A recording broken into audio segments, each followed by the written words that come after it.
Bonjour, mesdames, mesdemoiselles et messieurs.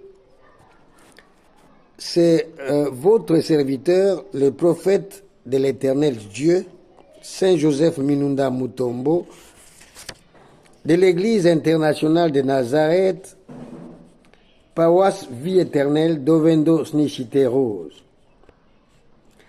Je viens vous parler aujourd'hui de l'Évangile éternel. En quoi consiste l'Évangile éternel? L'Évangile éternel, c'est la bonne nouvelle de Jésus-Christ offerte à toutes les nations, qui apporte le salut en révélant la bonté et la miséricorde de Dieu. Il s'agit de craindre Dieu, créateur des cieux et la terre et les sources d'eau, créateur de tous les esprits, pour la vie éternelle, c'est-à-dire la vie abondante sur cette terre, la paix et la joie après cette vie au paradis. Il s'agit de croire que Jésus-Christ est le Créateur, le seul Dieu que nous devons invoquer. Jésus-Christ, notre Dieu, est la parole qui sort de la bouche de Dieu. La parole qui guérit, qui transforme, qui donne la vie éternelle et la vie abondante sur cette terre. C'est lui, Jésus, la parole qui change les temps et les circonstances. Oui.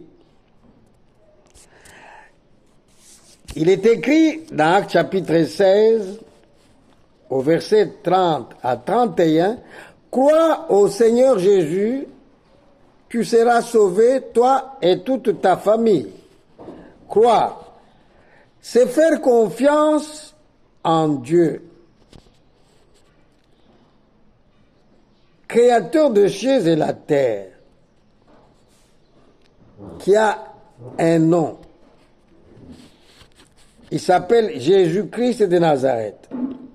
Dieu s'est fait chair, il est devenu un homme, il est passé par les ventres de Marie pour venir sauver tous les hommes, toute l'humanité entière qui est perdue par le péché d'Adam et Ève.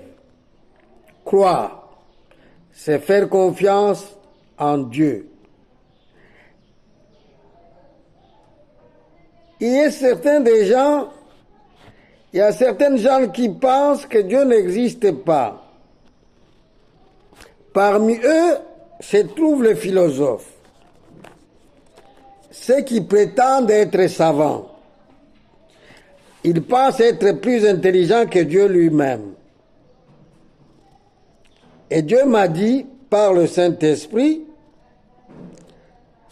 toute personne qui ne croit pas en la parole de Dieu, cette personne-là,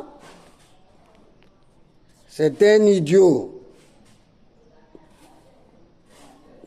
Ça veut dire qu'il a perdu l'essence. Pourtant, Dieu a créé les hommes à son image et à sa ressemblance. Comment un homme peut ne pas croire en celui qu'il a créé? Dieu dit, dites que c'est un insensé. Celui qui ne me reconnaît pas comme créateur, c'est un insensé. Voilà la parole de Dieu. Voilà l'Évangile éternel.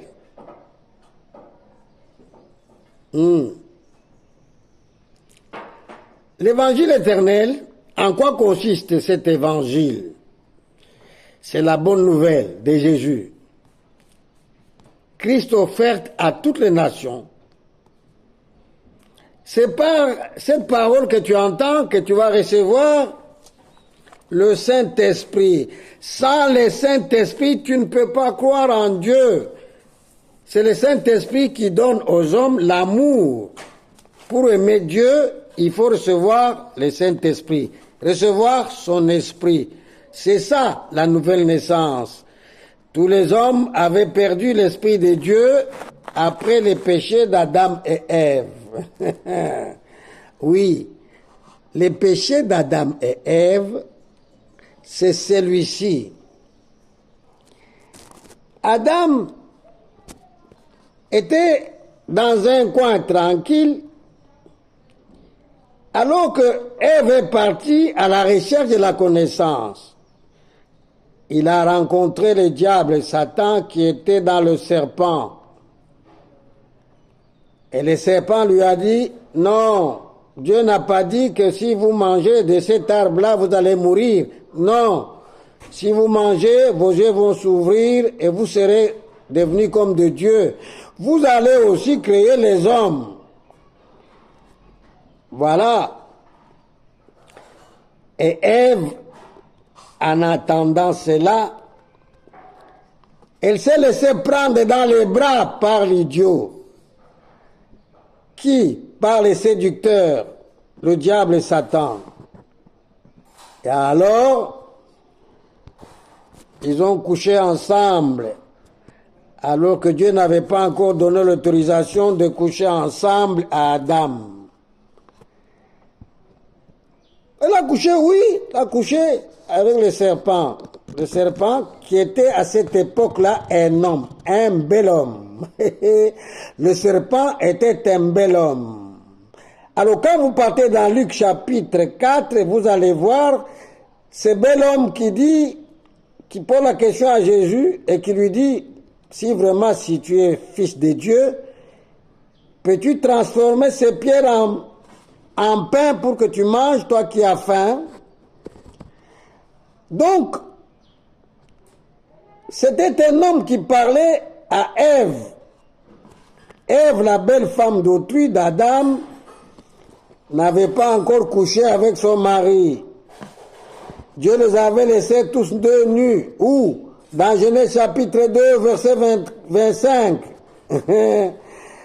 Après avoir dit au verset 24, l'homme quittera son père et sa mère, s'attachera à sa femme, et ils deviendront une seule chair. Et Dieu les a laissés nus pour les éprouver.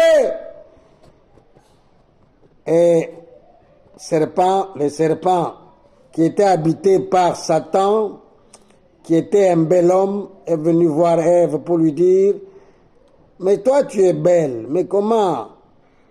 Et ton mari ne te dit pas la vérité, que tu es faite pour elle, pour la prendre dans ses bras? Ève a dit non, ça moi je n'en sais rien. Dieu a dit tout simplement que vous ne mangerez pas de cet arbre-là. Le serpent lui dit, tu es ma boule. Voilà la séduction. Le serpent lui dit non. Viens, je vais te prendre dans les bras. Et alors, après l'avoir prise dans les bras, elle est partie vite rencontrer son mari pour lui dire, c'était très bon. Tu es fait pour moi. Adam, prends-moi dans tes bras. Et Adam a pris sa femme dans ses bras. Et après avoir mangé le fruit, vous comprenez les Français, après avoir couché ensemble, sans autorisation de Dieu, leurs yeux se sont ouverts, ils ont vu, l'un a vu la nudité de l'autre et ils ont fui. Ils sont partis se cacher. Oh, oh, oh. Voilà la vérité. C'est là, j'ai dit, Moïse ne pouvait pas vous le dire. À l'époque, Moïse, qui est juif, ne pouvait pas dire ces choses que je vous dis aujourd'hui, mais parce qu'à l'époque, c'était tabou. Mais aujourd'hui, le Saint-Esprit m'a dit, toi, Saint Joseph, je te donne l'évangile éternel pour ouvrir les yeux aux hommes, pour qu'ils comprennent la vérité sur ce qui s'est passé au jardin d'Éden. Dans le chapitre 2, le chapitre 3, dire la vérité, dis-leur la vérité. Et tu vas aboutir par le chapitre 4 pour démontrer que Caïn n'a jamais été l'enfant d'Adam. Caïn, c'était l'enfant du diable et Satan. Oui, quand Ève a couché avec Satan, elle avait déjà un enfant. Et quand elle est partie prendre son mari dans ses bras, le deuxième enfant est arrivé et on l'a appelé Abel. C'est pourquoi vous voyez cette histoire.